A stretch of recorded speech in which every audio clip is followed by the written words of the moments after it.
पहलगाम आतंकी हमले के बाद से लगातार पाकिस्तानी क्रिकेट टीम के पूर्व कप्तान शाहिद अफरीदी अलग अलग मंचों पर अपना बयान दे रहे हैं और जिस तरह की वो टिप्पणियां कर रहे हैं वो विवादों के घेरे में आ रही है। और ख़ास तौर पर वो भारतीय सेना को लेकर जो उन्होंने बातें कही वो बहुत विवादित मानी गई, जिसके लिए सोशल मीडिया पर अलग अलग तरह से रिएक्शंस भी आ रहे हैं, उनका विरोध किया जा रहा है। और अब इसी कड़ी में दानिश कनेरिया ने भी एक जवाब दिया है और रिएक्ट करके शाहिद अफरीदी के बारे में कुछ बताया है।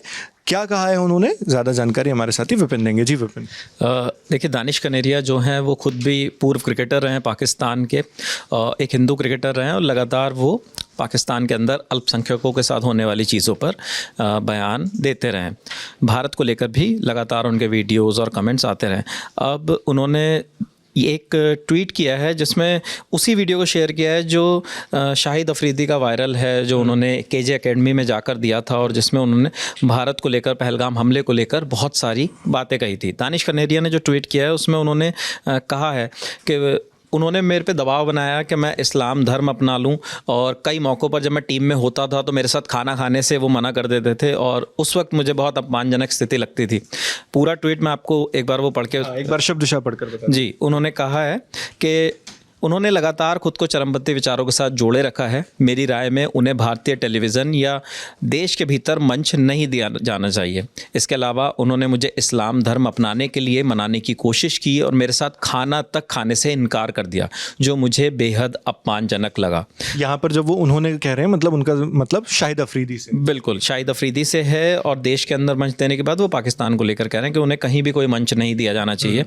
और ये बात उन्होंने पहले भी कही कि मुझ पर दबाव बनाया गया क्योंकि मैं हिंदू क्रिकेटर था, इस वजह से मुझे कम मौके मिले, टीम से मुझे बाहर भेजा गया। और मैं आपको ये भी बता दूं कि दानिश कनेरिया जो हैं पाकिस्तान के चौथे सबसे ज़्यादा विकेट लेने वाले गेंदबाज हैं। लगभग 261 उनके टेस्ट विकेट्स हैं उनके नाम, और वनडे में उनको कम 18 मुकाबले खेले, 15 विकेट, लेकिन टेस्ट क्रिकेट में सबसे ज़्यादा इमरान खान के बाद नंबर 4 पे वो आते हैं। और लगातार जब से पहलगाम हमला हुआ है उसके बाद शाहिद अफरीदी और दानिश कनेरिया दोनों ट्वीट्स कर रहे हैं। हालांकि मोहम्मद हफीज़ भी उनके एक पूर्व कप्तान हैं जिन्होंने एक ट्वीट किया था पहलगाम हमले के बाद और उन्होंने भी उस हमले की आलोचना की थी, जिसके बाद उन्हें खुद पाकिस्तान के अंदर आलोचना झेलनी पड़ी थी। कई लोगों ने ट्वीट करके कहा था। दूसरे क्रिकेटर दानिश कनेरिया हैं जो लगातार चीज़ें लिख रहे हैं। शाहिद अफरीदी के बारे में एक चीज़ और बता दूं मैं आपको, शाहिद अफरीदी का एक और ट्वीट आया है आज। अच्छा, आज भी उन्होंने इस बारे में कुछ कहा है शाहिद अफरीदी ने?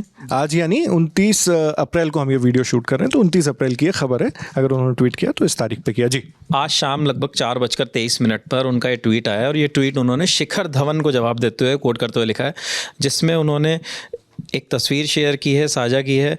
आर्मी प्रिंट वाली टी शर्ट पहनी है, हाथ में एक चाय का कप है और उन्होंने लिखा है कि छोड़ो जीत हार को, चाय एंजॉय करो, आओ तुम्हें चाय पिलाता हूँ, आओ तुम्हें चाय पिलाता हूँ। तो इस तरीके का कमेंट उन्होंने किया है और तो इस कमेंट को लेकर भी लगातार उनकी ट्रोलिंग हो रही है। शाहिद अफरीदी को लोग कह रहे हैं, जिक्र कर रहे हैं बहुत सारी चीज़ों का। तो शाहिद अफरीदी को लेकर दानिश कनेरिया भी लगातार ट्वीट कर रहे हैं। जी, तो इसके अलावा पाकिस्तान की भी अगर हम हालात देखें इस वक्त, तो पाकिस्तान के लोग भी दो धड़ों में बटे नज़र आ रहे हैं। एक ऐसा है जो पाकिस्तान का पक्ष रख रहा है, कह रहा है कि टेररिस्ट हमलों में पाकिस्तान का कोई इन्वॉल्वमेंट नहीं था, और दूसरा ऐसा है जो इसमें इंडिया को और ज़्यादा गलत बताने की कोशिश कर रहा है और अपने आप को ज़्यादा स्ट्रॉन्ग दिखाने की कोशिश कर रहा है। इस तरह की चीज़ें सोशल मीडिया पर लगातार चल रही हैं। शाहिद अफरीदी का वो वीडियो आपने और मैंने ही साथ में शूट किया था सबसे पहले, जिसमें शाहिद अफरीदी केजे एकेडमी में जाते हैं पाकिस्तान की और वहाँ पर जाकर प्रेस ब्रीफिंग में वो ये बात बोलते हैं कि कश्मीर में भारत की 8 लाख की सेना है और उनसे वहाँ पर चीज़ें नहीं संभलती, और 10 मिनट बाद वो पाकिस्तान पर आरोप लगा देते हैं।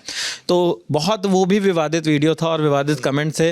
और दानिश कनेरिया के बारे में एक चीज़ और मैं आपको बताऊं कि दानिश कनेरिया ने इस हमले की पर निंदा की थी और उन्होंने कहा था कि अगर पाकिस्तान का इस हमले के पीछे कोई हाथ नहीं है तो अब तक प्रधानमंत्री शहबाज शरीफ चुप क्यों हैं? क्यों पाकिस्तान भी उन तमाम देशों की तरह, उन तमाम दुनिया भर के बड़े नेताओं की तरह इस हमले की निंदा नहीं कर रहा? क्यों पाकिस्तान सोच विचार कर रहा है, मीटिंग्स कर रहा है? तो ये सारी चीज़ें दानिश कनेरिया ने बोली थी, जिसके बाद दानिश कनेरिया का पाकिस्तान में विरोध हुआ था। तो उन्होंने कहा था कि नहीं, मैं हूँ पाकिस्तानी, मैंने इस मुल्क के लिए इस यहाँ की टी शर्ट पहनकर मैंने अपना खून पसीना मैदान पर दिया है, लेकिन मैं इंसानियत के साथ हूँ और इस तरीके के जो हमले होते हैं मैं उनके भी खिलाफ हूँ। और साथ में मतलब वो दूसरा धड़ा जो है पाकिस्तान का, जो पाकिस्तान को के ऊपर सवाल उठा रहा है इस आतंकी हमले को लेकर, उसमें दानिश कनेरिया आते हैं। और इसके अलावा शाहिद अफरीदी ने एक टीवी में भी कहा था, टीवी प्रोग्राम में, जिसके बारे में हमने आपको बताया था, कि उन्होंने कहा था कि भारत में कोई पटाखा भी फूटता है तो वो पाकिस्तान को इसका जिम्मेदार बताते हैं। और साथ में सवाल खड़ा किया था कि जम्मू कश्मीर में जो उनके दावे के मुताबिक 8 लाख सैनिक वहाँ पर मौजूद हैं, उसके बाद भी इतना बड़ा आतंकी हमला हो गया। तो उन्होंने इसके बारे में भारत सेना के अफसरों पर सवाल उठाते और कहा था कि नाकाम है, नाकाबिल हैं वो। उन्होंने भारत की सुरक्षा पे ये भी सवाल खड़े कर दिए थे कि मतलब हमें डर लगता था कि हम जब भारत में खेलने जाते थे, मैं खुद एक वक्त पे कप्तान रहा हूँ पाकिस्तान की टीम का, और हमें भारत जाना होता था तो हमें भी कई बार धमकियाँ मिलती थी। लेकिन मुझे ये चीज़ याद नहीं आती कि पाकिस्तान क्रिकेट टीम को या वर्ल्ड क्रिकेट की किसी भी बड़ी टीम को कभी इस तरीके, क्योंकि बांग्लादेश लगातार आज भी भारत में आकर खेलता है क्रिकेट, और पड़ोसी मुल्क अफगानिस्तान की टीम यहाँ पे आके प्रैक्टिस करती है, श्रीलंका की टीम हमारे यहाँ आके सीरीज़ खेलती है, हम श्रीलंका जाते हैं, अफगानिस्तान जाते हैं, हम जाते हैं बांग्लादेश खेलने के लिए। लेकिन पाकिस्तान की टीम को ये डर कहाँ से हुआ? क्योंकि ऐसी खबरें तो हमने सुनी कि भारत को खतरा है, क्योंकि मैंने पहले भी वीडियोस में ये बताया कि श्रीलंका क्रिकेट टीम पर पाकिस्तान में हमला होता है और उनको फिर वहाँ से एयरलिफ्ट किया जाता है, उस टीम को मैदान से निकाला जाता है, जिसके बाद पाकिस्तान में क्रिकेट लंबे समय के लिए बैन कर दिया जाता है। तो ये चीज़ पाकिस्तान के मायने में तो दुनिया भर के जो क्रिकेट के जानकार हैं या क्रिकेट खेलने वाले देश हैं वो टिप्पणी करते हैं कि नहीं, पाकिस्तान में हमें सुरक्षा की पहले चिंता करनी होगी। क्या सुरक्षा व्यवस्था वहाँ पे, अभी आईसीसी चैंपियंस ट्रॉफी इतने सालों के बाद वहाँ पर खेली गई तो भी ये जाँच का विषय रहा कि किस तरीके से सुरक्षा व्यवस्था की जा रही है। लेकिन जब आप फिर बात करते हैं कि भारत में हमें चिंता हुई, तो ये शाहिद अफरीदी का जवाब जो बयान है वो गले से नीचे नहीं उतरता। जी बिल्कुल सही कहा आपने। और इससे जुड़े पहलगाम हमले से जुड़े जो भी अपडेट्स हैं, जो भी खबरें हैं, वो हम आप तक लगातार पहुंचा रहे हैं। आपको ये तमाम जानकारी दी हमारे साथी विपिन ने। मेरा नाम नावेद है और कैमरे पर हमारे साथी दानिश हैं। देखते रहिए दी लंदन टॉप।